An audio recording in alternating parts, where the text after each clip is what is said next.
The sterile fluorescence of the hospital waiting room hummed, a discordant counterpoint to the ragged gasps that tore from Jiangya's throat. Her arm, a canvas of blossoming bruises, throbbed in time with the frantic rhythm of her heart. Hao, his face ashen, clung to her, his small body trembling like a leaf in a gale. His eyes, wide and dark with a terror that mirrored her own, darted towards the double doors that led to the emergency room.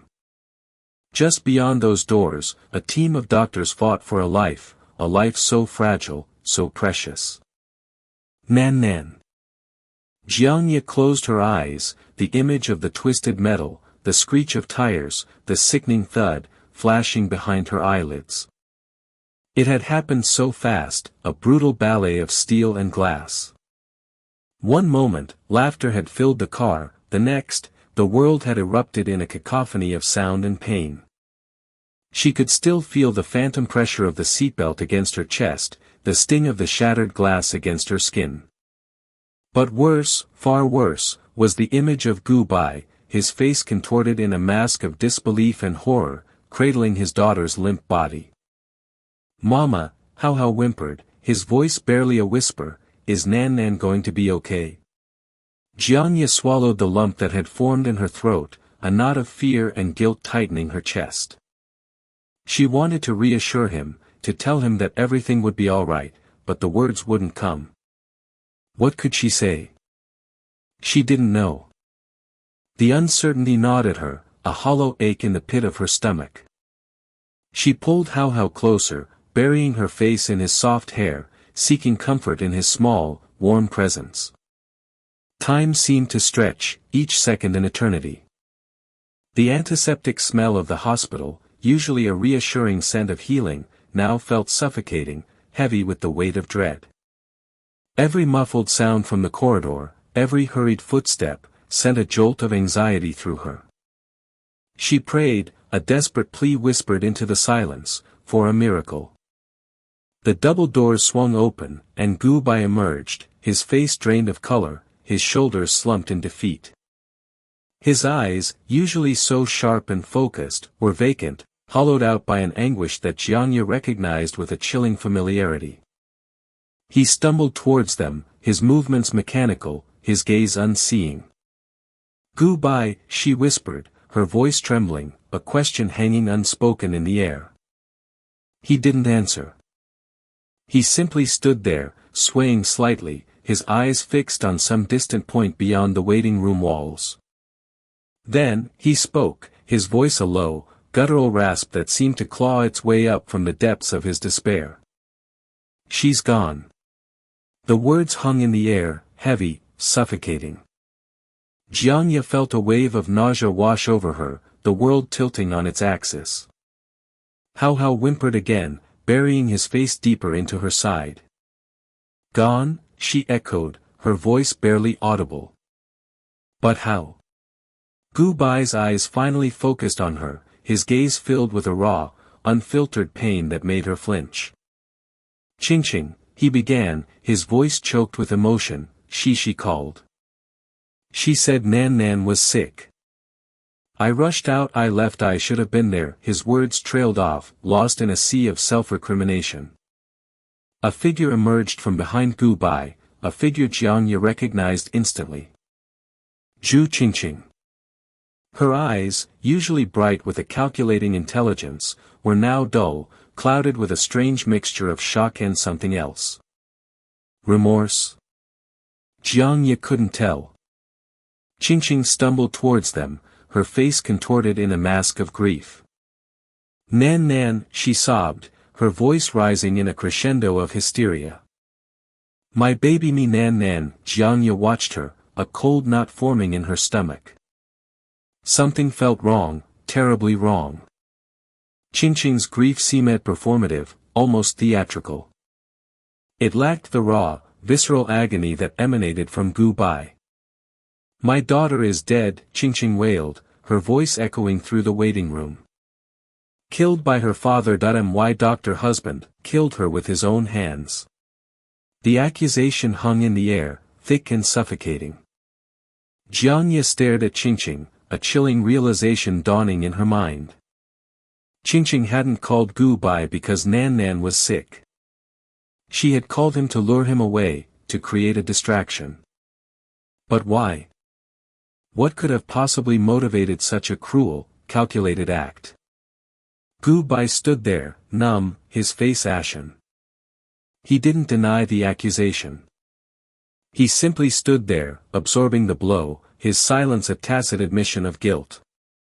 Two uniformed officers appeared, their presence adding another layer of surrealism to the already nightmarish scene. They approached Gu Bai, their movements precise and efficient. One of them spoke, his voice a low, official drone. Dar. Gu Bai, you are under arrest for gross negligence and reckless endangerment resulting in the death of a minor. Gu Bai didn't resist. He allowed himself to be led away, his eyes fixed on the floor, his shoulders slumped in defeat. He looked like a broken man, his spirit crushed by the weight of his guilt. Qingqing watched him go, her sobs gradually subsiding. The theatrical grief had vanished, replaced by a strange, unsettling calm. Jiangye watched her, her eyes narrowed, a cold dread creeping up her spine. Qingqing had won. She had destroyed Gu Bai, and in doing so, she had destroyed their daughter. As the officers led Gu Bai away, Qingqing turned to Jiangye, her eyes meeting hers for a fleeting moment. In that brief exchange, Jiangye saw a flicker of something dark, something triumphant, in the depths of Qingqing's gaze. And then, just as quickly, it was gone, replaced by a mask of grief. Jiangye stood there, holding Hao close, the weight of the tragedy pressing down on her. She knew, with a chilling certainty, that this was just the beginning. The truth, like a festering wound, would eventually surface, exposing the lies, the deceit, the twisted web of relationships that had led to this devastating loss. And when it did, the consequences would be far-reaching, shattering the fragile remnants of their lives. The sterile hum of the hospital lights seemed to mock her, a constant reminder of the life lost, the innocence stolen, the irreparable damage done. The sterile scent of antiseptic bit into Gu Bai's nostrils, a familiar yet unwelcome fragrance. His hands, usually steady with a surgeon's precision, trembled as he clutched his phone. The fragmented words echoed in his ears, disjointed pieces of a nightmare he couldn't quite grasp. Jiangye accident Nan Nan not okay, his heart hammered against his ribs, a frantic bird trapped in a cage. Nan Nan. His daughter. A wave of nausea washed over him. He gripped the edge of the stainless steel sink in his office, the cold metal a stark contrast to the burning anxiety that consumed him. He had to see her. Had to know. Qingqing's voice, shrill and laced with a hysteria he'd grown accustomed to, finally broke through the fog of panic. Jiangye and Hao got into a car accident Nan Nan and I also had a car accident Nan Nan is not okay come and help Nan Nan. Each phrase was punctuated by a choked sob, yet even in his distress, a sliver of unease pricked at him. 2 accidents. So close together. He pushed the thought aside. Nan Nan needed him. That was all that mattered. The drive to the hospital was a blur of flashing lights and frantic whispers from his own mind. He imagined Nan Nan, her bright eyes and infectious giggle, and the thought of her hurt, of anything happening to her, was a physical pain that twisted his gut. His relationship with Qingqing had deteriorated into a bitter wasteland of resentment and recrimination, but Nan Nan was the fragile bridge between them, the last vestige of a love long lost. He burst through the emergency room doors, his breath ragged, his eyes scanning the chaotic scene.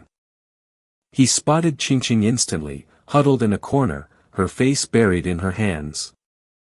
Relief, sharp and immediate, flooded him. If Qingqing was here, relatively unharmed, then perhaps the situation wasn't as dire as he'd feared.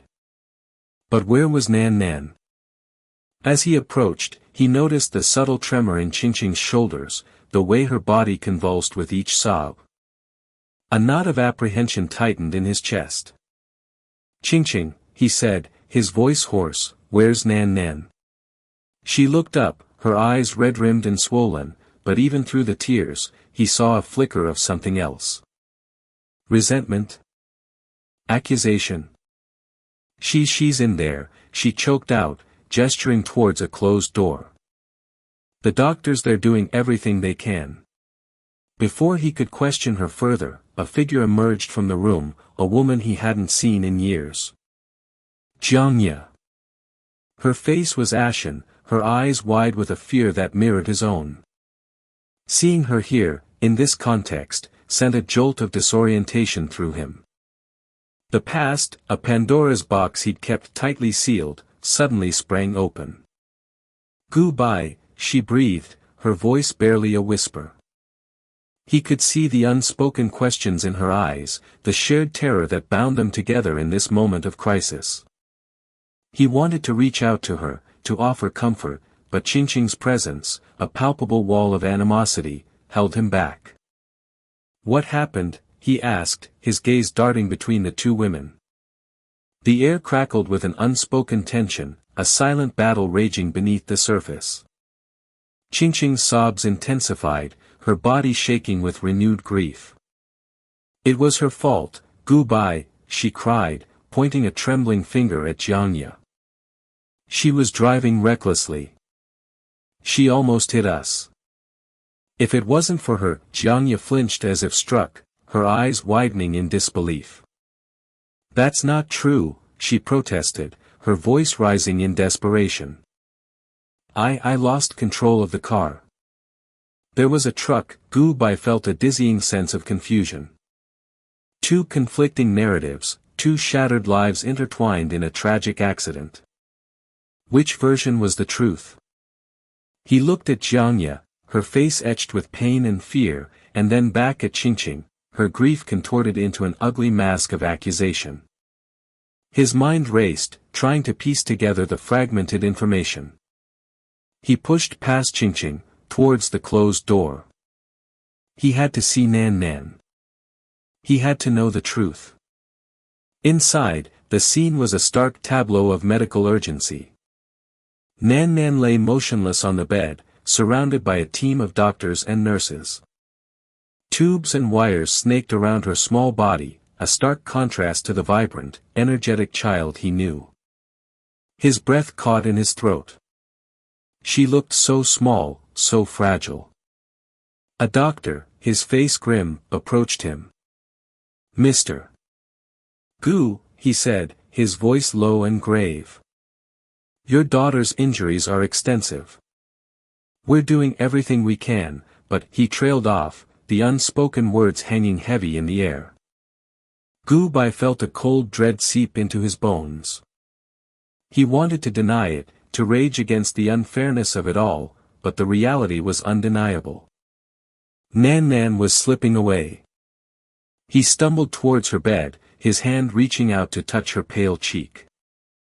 He whispered her name, his voice choked with emotion. He pleaded with her to fight, to hold on, but his words felt hollow, lost in the sterile silence of the room. Later, much later, when the doctors had delivered the devastating news, when the initial shock had given way to a numbing grief, Goodbye found himself sitting alone in the waiting area. The events of the day replayed in his mind, a cruel and relentless loop. He remembered Qingqing's frantic calls, Jiangya's stricken face, the doctor's somber pronouncements. And then, a chilling realization dawned on him. He had been so preoccupied with his work, with his own emotional turmoil, that he had neglected Nan Nan. He had failed to protect her. He closed his eyes, the image of Nanan's lifeless form seared into his memory. He had lost her. And in losing her, he had lost everything. Two officers approached him. He knew why they were there. Qingqing, in her grief-stricken rage, had spun a web of lies, painting Jiangya as the sole culprit. But the truth, a bitter pill he now had to swallow, was far more complex. He had been negligent. He had ignored Qingqing's increasingly erratic behavior, her escalating jealousy of Jiangya. He had dismissed her threats as empty words, fueled by her bitterness over their impending divorce. He had been so blinded by his own guilt over his past relationship with Jiangye that he hadn't seen the danger unfolding right in front of him. And now, because of his inaction, his daughter was gone. He looked at the officers, a hollow ache in his chest. He didn't resist as they placed him under arrest. He deserved this. He deserved whatever punishment awaited him. In the distance, he saw Qingqing, her face contorted in a mixture of grief and something else, perhaps regret. He turned away, unable to bear the sight. He had lost everything. And Qingqing, in her twisted quest for revenge, had lost even more. The fluorescent lights of the emergency room buzzed, a stark counterpoint to the hushed whispers and hurried footsteps. The antiseptic smell, usually a comfort to Gu Bai, now choked him. It mingled with the metallic tang of blood, a scent that clung to him, a physical manifestation of his growing dread. He could still feel the phantom vibrations of the steering wheel in his hands, hear the sickening crunch of metal. His daughter, Nan Nan, lay pale and still behind the curtain, her small form swallowed by the crisp white sheets. "My fault," a voice whispered in the back of his mind. "All my fault." Qingqing stood beside him, her face ashen, her carefully applied makeup streaked with tears. She clutched his arm, her grip surprisingly strong, her nails digging into his skin. He barely registered the pain. All he could focus on was the rhythmic beep of the heart monitor, a fragile thread connecting his daughter to life. He saw a flicker of something in Qingqing's eyes, a fleeting shadow of what? Triumph? Relief? He pushed the thought away, telling himself it was the stress, the impossible situation playing tricks on his mind. Jiangye sat across from them, a statue carved from grief. Hao, her son, huddled beside her, his wide eyes fixed on the curtain separating them from Nan Nan. He trembled, his small body racked with silent sobs.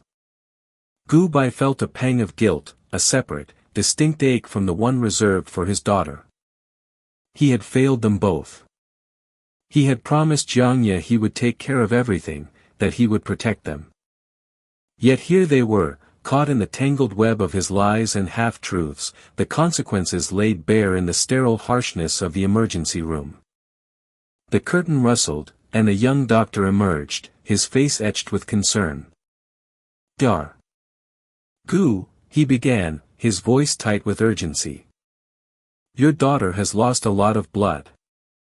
She urgently needs a transfusion. But she has a rare panda blood type. We're searching our database, contacting nearby hospitals," but he trailed off, the unspoken words hanging heavy in the air. Time. They were running out of time. Nan Nan. Help. Qingqing's scream tore through the tense silence. Gu Bai flinched, the sound of physical blow. He watched as she collapsed onto the floor, a crumpled heap of silk and despair. "This is your fault too," he thought, the accusation directed not at Qingqing, but at himself. He had allowed her bitterness, her jealousy, to fester, to poison everything they touched. He had chosen avoidance over confrontation, silence over honesty, and now, his daughter was paying the price.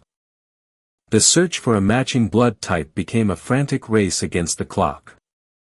Gu Bai pulled strings he hadn't known he possessed, leveraging his reputation, his connections, his desperation. Each passing minute was a hammer blow to his already fractured composure. He paced the length of the waiting room, his phone glued to his ear, barking orders, pleading, praying. He saw the fear in Jiangye's eyes, the dawning comprehension of the gravity of the situation. He saw Hao's silent tears, the small boy's face a mask of confusion and terror. He saw the reflection of his own failure in their shared despair. The hospital staff, accustomed to his calm authority, struggled to keep up with his frantic demands. Protocol was thrown out the window, replaced by the raw urgency of the situation.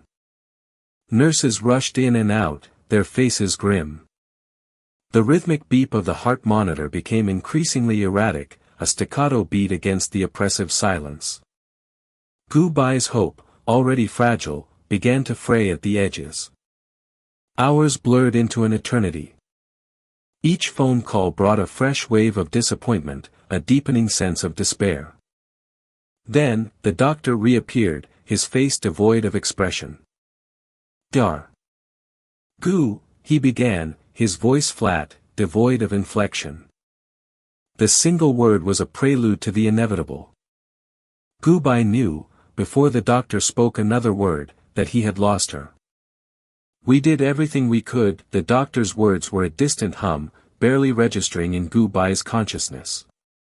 The world around him seemed to tilt, the fluorescent lights blurring into streaks of white against a backdrop of encroaching darkness. He felt a hand on his arm, a gentle touch that grounded him, however fleetingly. He looked up and saw Jiangye, her eyes filled with a sorrow so profound it mirrored his own. He stumbled towards the curtained-off area, his legs leaden, his body numb. He pushed the curtain aside and saw Nan Nan, still and small, lost in the vastness of the hospital bed. The rhythmic beep of the heart monitor was gone, replaced by a flat, unwavering line. The silence, once oppressive, now seemed to swallow him whole. He reached out, his trembling hand hovering over her cold cheek. He wanted to tell her he was sorry, that he loved her, that he would give anything, everything, to have her back. But the words wouldn't come. There were no words left. The scene shifted, the harsh reality of the emergency room replaced by the cold, impersonal walls of a police station. Gu Bai sat across from a stern-faced officer, the weight of his negligence pressing down on him like a physical burden. The officer's words were a blur, a recitation of facts and figures, of timelines and evidence. Negligence. Manslaughter. The words echoed in his mind, a damning indictment of his choices, his inaction. He didn't protest, didn't argue. He deserved whatever punishment awaited him. He saw Qingqing standing in the doorway, her face etched with a mixture of guilt and fear. The triumph he had glimpsed earlier was gone, replaced by a hollow emptiness. He knew, with a chilling certainty, that she finally understood the devastating consequences of her actions. Her lies, her manipulations, had spiraled out of control, claiming the life of their daughter. Her silence, her complicity, had sealed Nanan's fate. The realization hit her with the force of a physical blow, shattering the carefully constructed facade she had maintained for so long. As the officer placed the handcuffs on his wrists, Gu Bai closed his eyes. He saw Nanan's face, her bright smile, her infectious laughter. He heard her voice, calling him Papa. The memories, once a source of comfort, were now a constant reminder of what he had lost. He had failed to protect the one person he was supposed to cherish above all else. And for that, he would pay the price, a price far greater than any earthly punishment. He opened his eyes and met Qingqing's gaze. In her eyes, he saw not anger, not resentment, but a profound and devastating regret. It was a look that would haunt him long after the prison gates clanged shut. The sterile white of the hospital walls seemed to mock the vibrant life that had just been extinguished. Qingqing sat rigid, her knuckles white against the cheap plastic of the waiting room chair. A low, keening wail escaped her lips, a performance meticulously crafted for the growing audience of concerned relatives. "He'll come back to me now," she thought, a flicker of grim satisfaction in her gut warring with the manufactured grief. "He has to. Nanan's gone." The thought, even in its raw, unfiltered form, brought a fresh wave of tears, though she couldn't quite discern if they were for her daughter or for the crumbling facade of her marriage. Jiangye stood across the room, a ghostly figure swallowed by the harsh fluorescent lights. Her eyes, usually bright and full of life, were now dull, glazed over with a shock that ran deeper than grief. Hao clung to her leg, his small hand a vice-like grip on the fabric of her trousers. He trembled, silent tears tracking down his cheeks, mirroring the devastation reflected in his mother's vacant stare. Jiangye hadn't spoken a word since they'd wheeled Nan Nan away, a chilling silence that echoed the finality of the little girl's fate. It should have been me, she thought numbly, the image of the speeding car, the screech of tires, the sickening thud, playing on an endless loop in her mind. I should have pushed her out of the way. How will I explain this to him? Gu Bai emerged from the double doors leading to the operating theater, his face ashen, his shoulders slumped with the weight of a burden too heavy to bear. He looked at Qingqing, a flicker of something unreadable in his eyes. He opened his mouth as if to speak, then closed it again, the words catching in his throat. He ran a hand through his hair, the gesture revealing the tremor in his fingers. It's my fault, he thought, the words a lead weight in his stomach. If I hadn't been so distracted, so preoccupied with her, the thought of Jiangye, of the stolen moments, the whispered promises, now felt like a betrayal, a cruel mockery of the life he'd lost. Qingqing's wails intensified, drawing the attention of the gathering relatives.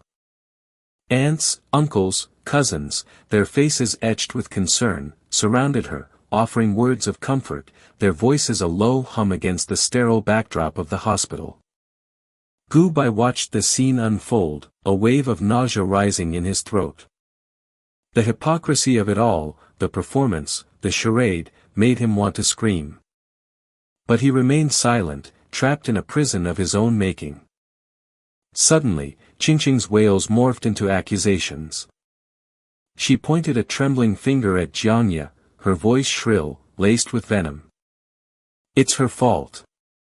She distracted Gu Bai. She's the reason Nan Nan is gone. The accusation hung in the air, thick with unspoken truths and carefully constructed lies. The relatives turned to Jiangye, their expressions shifting from sympathy to suspicion. Jiangye flinched, the words a physical blow. She looked at Gu Bai, pleading silently for him to speak, to defend her, to tell the truth. But Gu Bai remained silent. He couldn't bring himself to meet her gaze. The guilt, the shame, the fear of exposure, choked him. He knew Qingqing was twisting the truth, manipulating the situation to her advantage, but he couldn't find the strength to challenge her. Let her think what she wants, he thought, a bitter taste in his mouth. It doesn't matter anymore. Jiangye straightened, her initial shock giving way to a steely resolve. She looked at Qingqing, her voice low, but steady. Nuan is dead, she said, the words heavy with grief. She paused, drawing a shaky breath. And you're just jealous, throwing a tantrum. You're the one who called him, insisted he leave. You're the one who killed Nan Nan. The silence that followed was deafening. Gu Bai's head snapped up, his eyes wide with disbelief. He looked from Jiangye to Qingqing, the pieces of the puzzle finally falling into place. The insistent calls, the fabricated emergencies, the subtle manipulations, it all pointed to Qingqing, to her desperate attempts to sabotage his relationship with Jiangye. Qingqing's face paled, the carefully constructed mask of grief cracking, revealing the raw, ugly truth beneath. She opened her mouth to protest, to deny, but the words wouldn't come. The weight of her actions, the devastating consequences of her choices, pressed down on her, suffocating her. A ripple of murmurs spread through the waiting room. The relatives, once sympathetic, now eyed Qingqing with suspicion, their whispers sharp, accusatory. Gu Bai's aunt, a formidable woman with a keen sense of justice, stepped forward, her voice laced with authority. Qingqing, she said, her tone cold, what is the meaning of this? What did Jiangye mean? Qingqing stammered, her eyes darting nervously around the room. She tried to explain, to justify her actions, but the words tangled in her throat, a jumbled mess of lies and half-truths. The more she spoke, the more she incriminated herself, the web of deceit she'd so carefully spun unraveling before her very eyes. The arrival of the police brought a chilling finality to the scene. Gu Bai, numb with shock and guilt, offered no resistance as they led him away. He looked back at Qingqing, his eyes filled with a mixture of loathing and despair. He saw the fear in her eyes, the dawning realization of the magnitude of her actions, and for a fleeting moment, he felt a pang of pity. But it was quickly replaced by a wave of overwhelming grief, a grief so profound it threatened to swallow him whole. Qingqing watched him go, her world collapsing around her. The relatives, their faces now masks of disgust and disapproval, turned their backs on her, their whispers like daggers to her heart. She was alone, stripped bare of her pretense, her lies exposed, her manipulations laid bare for all to see. The manufactured grief gave way to genuine despair, a deep, bone-chilling regret that would haunt her for the rest of her days. The silence of the waiting room was broken only by her choked sobs, a lament for the daughter she'd lost, the husband she'd driven away, and the life she'd destroyed. The sterile white of the hospital walls now seemed to reflect the emptiness within her, a stark reminder of the irrevocable consequences of her choices. The air in the house hung heavy, thick with the lingering scent of lilies and the phantom echo of grief. Sunlight, filtered through the sheer curtains, cast long, mournful shadows across the polished wooden floor. The funeral was over. Nan Nan was gone. Zhu Qingqing sat rigidly on the edge of the sofa, her hands clenched tightly in her lap. Her carefully constructed composure was a fragile shell, threatening to shatter at any moment. It's over, she thought, the words a hollow clang in the vast emptiness that had consumed her. It's finally over. Yet, a bitter taste lingered. It wasn't the clean, sharp taste of victory she had craved. It was something else, something sickeningly sweet, like spoiled fruit. Guilt, perhaps. She pushed the thought away, burying it beneath the familiar blanket of resentment. The front door swung open, admitting Jiangye, her face pale and etched with exhaustion, Hao clinging silently to her hand. Seeing Qingqing, a flicker of something raw and untamed ignited in Jiangye's eyes. She stalked across the room, her movements precise and predatory. You, she hissed, her voice trembling with suppressed fury. Hao, his small hand gripping Jiangye's tighter, looked up at her with wide, frightened eyes. Qingqing met her gaze, a flicker of defiance sparking in her own. She blames me, she thought, a cold knot forming in her stomach. Let her. They all blame me. What do you want? She asked, her voice flat, devoid of emotion. You know what I want, Jiangye retorted, her voice rising. I want to know why. Why Nan Nan? Why my Hao had to witness all of this? Her voice cracked, the carefully constructed facade crumbling. Tears welled in her eyes, blurring her vision. It was an accident, Qingqing replied, the words tasting like ash in her mouth. Even as she spoke them, she knew they weren't entirely true.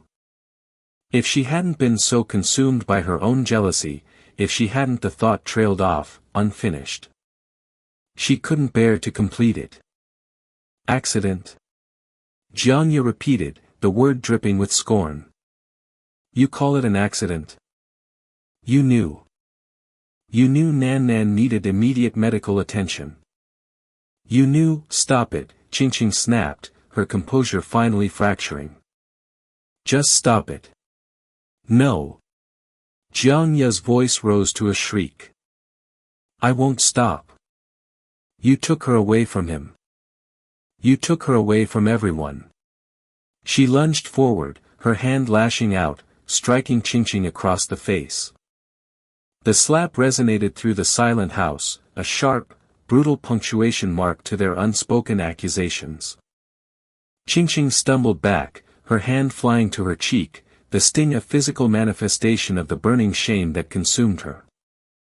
The front door opened again, and Gu Bai walked in. He stopped dead, his gaze flitting between the two women, his face etched with confusion. "What's going on here?" he asked, his voice tight with apprehension. Before either woman could answer, a sob escaped Howhow's lips. "Mommy, it hurts," he whispered, his small body trembling. Gu Bai's gaze softened, a flicker of concern replacing the confusion. He knelt down beside his son, gathering him into his arms. "What hurts, Howhow?" he asked gently. "Everything," the boy mumbled, burying his face in his father's chest. "Everything hurts." Jiangye turned to Gu Bai, her eyes blazing. "Ask her," she said, her voice raw with pain. "Ask your wife what she did." Gu Bai looked at Qingqing, his expression hardening.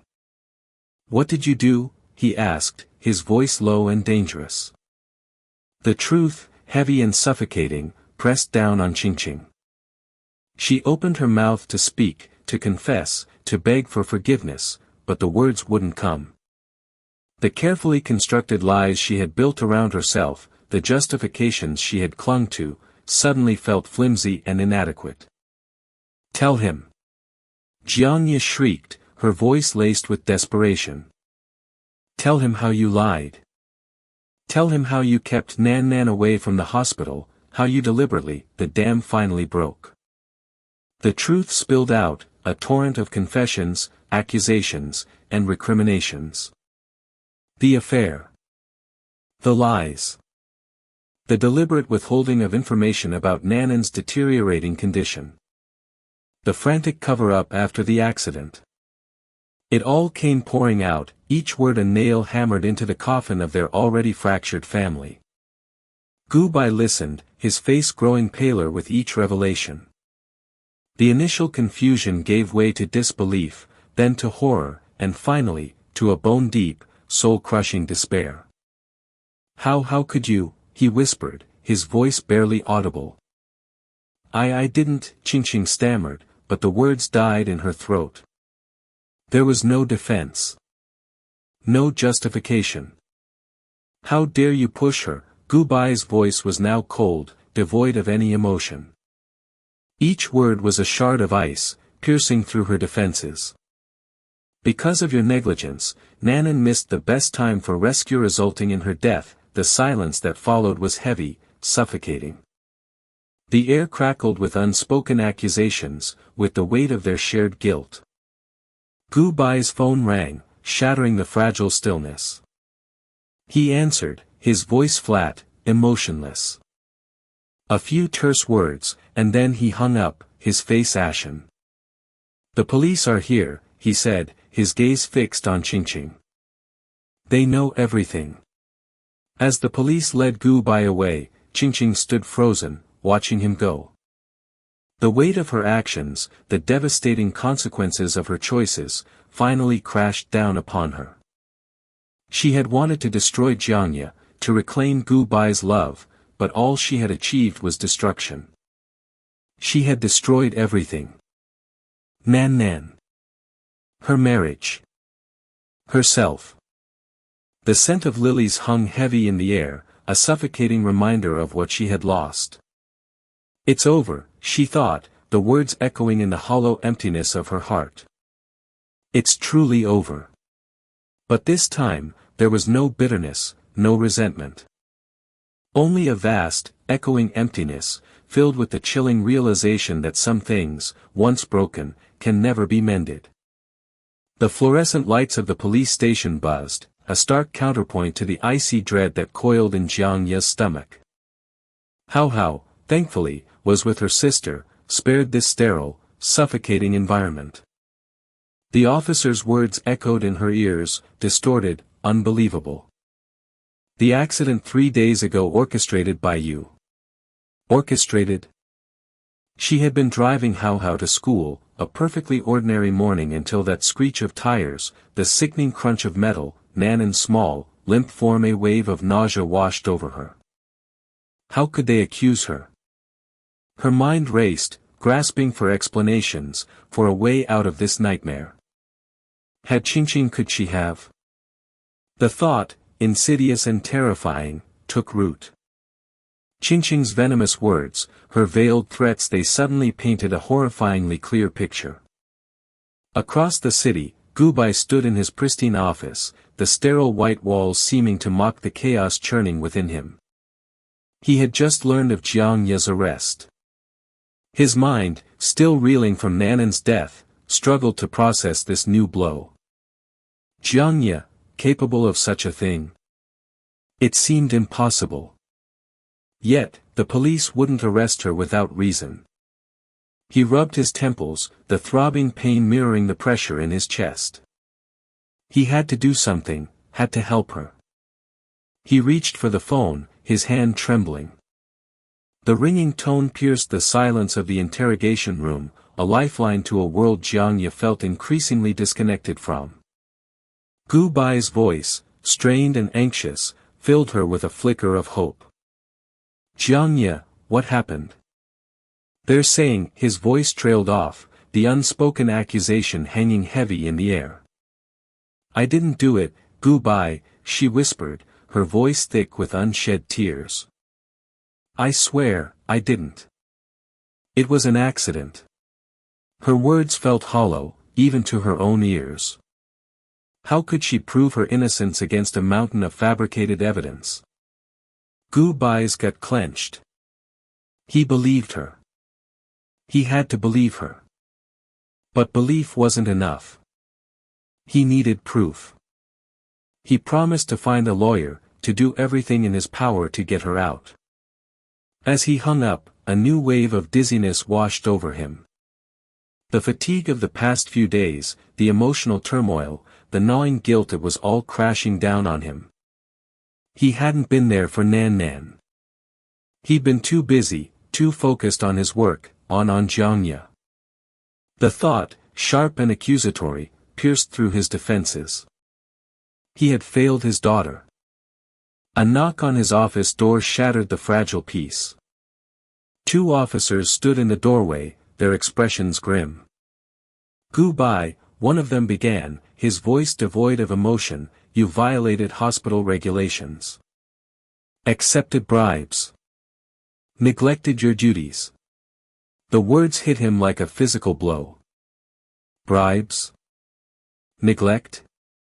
He vaguely recalled a pharmaceutical representative, a hurried conversation, a signed document. Had he been so careless? So blinded by his own grief and desperation that he hadn't realized he was being used?